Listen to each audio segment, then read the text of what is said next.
Okay. So part 2 na tayo. So nalobad kasi ako kanina. So pasukan natin yung Tekken 6. Okay, then arcade battle. Ito, press mo yung, sorry. Ulit tayo. Then arcade battle. Then pag magto 2 player ka, press mo to, yung pangalawa. Then automatic naman yung kusa na labasin.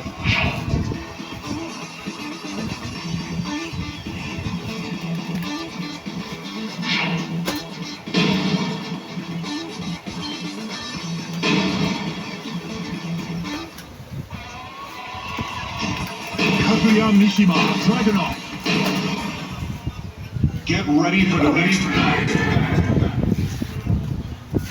Okay, check na natin yung gameplay. Round 1.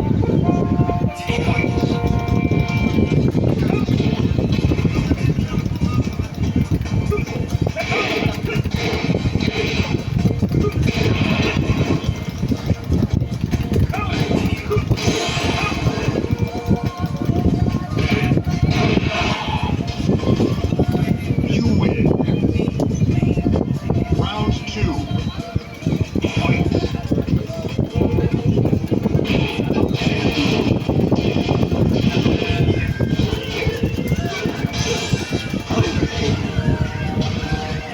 You lose.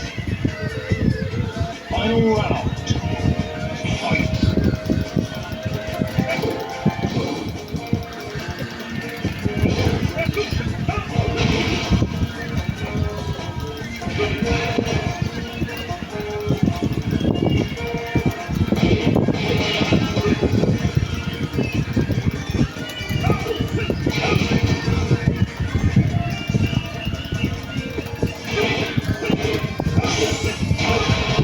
Okay. Pakita ko naman yung rematch sa character select sa Tekken 6. Para sa naman yung procedure nun.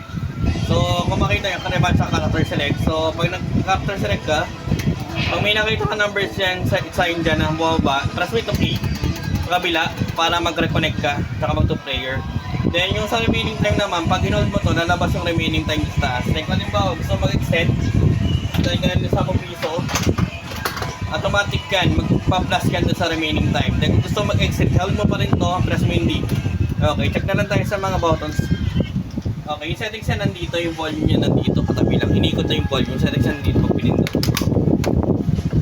Then yung punta ka ng settings, ayaw test. Up naman. Okay, so makikita nyo, working naman yung lahat ng buttons, so wala problema. So, balik na lang namin na marami sa dapat.